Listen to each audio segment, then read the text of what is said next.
In the introduction to his book, There I Go Again, How to Keep from Falling for the Same Old Sin, my former TV producer Steve Mosley describes a flag football game that takes place at the local Christian high school. Just a friendly, low-key time of fun and spiritual fellowship, of course, until some dispute erupts over the officiating. As Stephen tells the story, the confrontation grows to the point of a shouting match. Grown-up men, mature Christians, are screaming at each other and at the referee, including obscene language and all the rest. Have you ever played in a friendly game of basketball? Just good, clean fun. But then right under the basket, someone pushes you out of the way with a little bit of an edge to their maneuver, and they score on you. In fact, they kind of bump you out of their path and score 3 or 4 times in a row. Maybe you've had that kind of boiling feeling begin to rise up inside of you, and something finally says, hey, enough is enough. Next time they try to box me out, they're going to find the Rock of Gibraltar in their way. So help me. And with a little bit of edge to your own body English, boy, you shove them right back. What does it mean when born-again Christians sin? What about our pastor friend who struggled helplessly with sexual temptation? A man of the cloth, a man who truly did love God and still struggled with a known sin, a deliberate sin. And then there are the 12 disciples of Jesus who spent 3 years trying to grab the top chair in the kingdom, the top spot in Christ's flowchart. They loved Jesus and they loved self. They were proud men. They indulged in their sin of pride. Anytime Jesus was out of the room, they'd start it up again. Hey, it's my turn to sit by the window. Here were Christians committing the sin of pride, and they'd been committing that same sin for 3 years. You know, I read something very compelling in C.S. Lewis's book, Mere Christianity, in a chapter called The Great Sin. Notice, it's on the screen. The essential vice, the utmost evil, is pride. Unchastity, anger, greed, drunkenness, and all of that are mere flea bites in comparison. It was through pride that the devil became the devil. Pride leads to every other vice. It is the complete anti-God state of mind. And we've all got it, Lewis observes. On the very same page, he says, it is because I wanted to be the big noise at the party that I am so annoyed at someone else being the big noise. Later in the chapter, he adds this chilling thought. Pride always means enmity. It is enmity. And not only enmity between man and man, but enmity to God. Now, this is what the disciples of Jesus were involved in.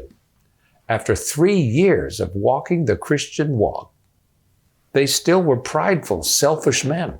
A love for Christ and a love for self were trying to coexist in those 12 mixed up human hearts.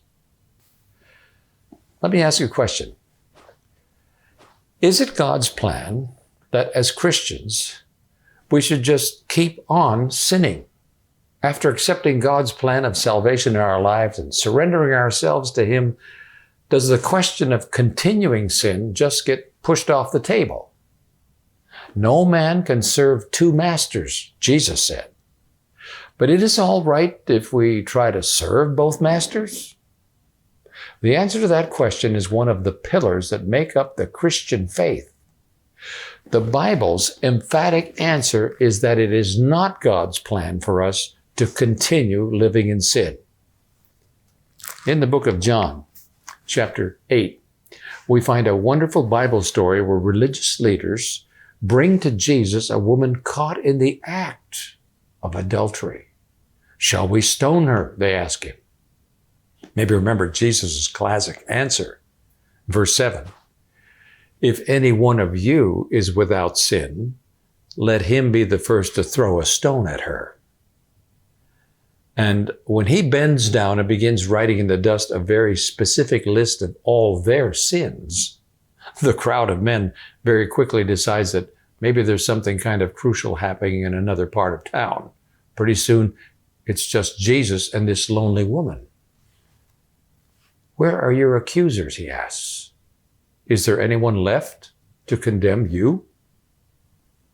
No, she says, sir. Now pay attention to this. Neither do I condemn you. Go now and leave your life of sin. Verse 11.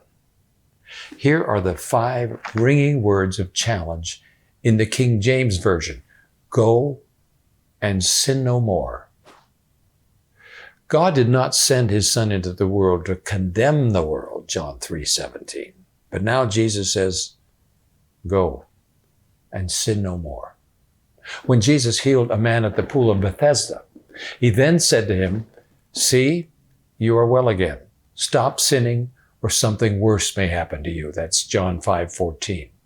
In 1 John 2:1, my dear children, I write this to you so that you will not sin. Romans 6:1 and 2, what shall we say then? Shall we go on sinning so that grace may increase? By no means. So God's plan for us is that we gain victories over sin. Jesus' plan for those 12 disciples was that they should be transformed into humble servants who would yield the top spot to their brother, who would let someone else go first. His plan was to have 12 men who would clamor to wash each other's feet. But after 3 years, it hadn't happened. These men were still sinning. They were still a mess. Let me ask you, what would you do if you were Jesus? Morris Venden tries to imagine how Jesus would have responded. At this point, it might have been easy for Jesus to say, get out of my sight, you miserable 12. Give me another 12. I'm starting over. You're fired. We could understand if Jesus had said that. What's the matter with you men? You're supposed to stop sinning when you become Christians. After 3 years, you're as selfish as ever. You're not living according to my plan. Instead, what does Jesus do? In Mark chapter 9, he quietly gathers the men around, and he also calls a small child into the center of the group and then patiently explains to them, you need to be like this little boy here. If you want to be first, you need to be willing to be the last. You need to be willing to be a servant. You need to be willing to wash someone else's feet. Venden adds this wonderful summary of how Jesus treated sinners. Deliberately sinning sinners. Pride-filled, sinning on purpose sinners. Jesus was kind to his disciples. He was patient with them. He didn't condemn them. He gave them his lessons, and when they didn't learn, he continued teaching. And above all, he continued walking with them. He continued fellowshipping with them. He continued eating with them, traveling with them, working with them, trusting them with his work and his mission. Those 12 disciples loved Jesus, and they loved pride at the same time. And for a time, there were 2 masters in their lives. The men were trying to serve both, which in the long run is an impossibility, as the Bible clearly states. But while that struggle of coexistence was continuing, Jesus stayed with them. He didn't fire them and hire 12 replacement disciples. He didn't banish them to outer darkness. No, he stayed right with them because he knew that was their only chance, their only hope of getting past this struggle for coexisting masters was going to be if he stayed with them. He kept loving them. He continued to accept them and stay in relationship with them. That was their only hope while this process continued. We mentioned something in our last talk about the fact that it's hard to sin in the presence of Jesus. You ever thought about that? That's why the 12 disciples on that walk to Capernaum kind of shuffled along and walked real slow behind until Jesus was way ahead of them down the road. Then they started up the carousel of pride again. Listen, you guys, I'm going to be the top dog around here, and that's all there is to it. The rest of you are in an 11-way tie for second place.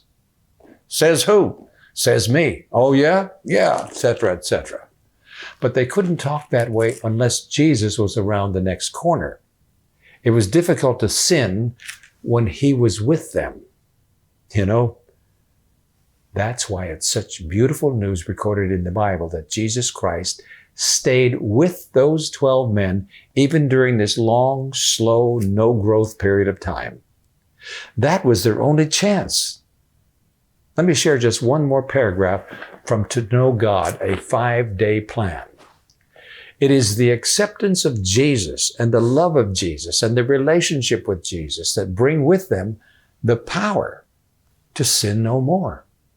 It is the presence of Jesus that makes it hard to sin. That's why it is absolutely a necessity for any sinning sinner to be able to count on the presence, the continuing presence of Jesus. That's good, isn't it? But are we any farther along than we were in yesterday's talk? Is this the plan then? Walk with Jesus and sin. Walk with Jesus and sin. Walk with Jesus and sin. Does the command of Christ, go and sin no more, have any real meaning? And what happened to the 12 disciples? Friend, hold on, because the best part of the story is coming right up.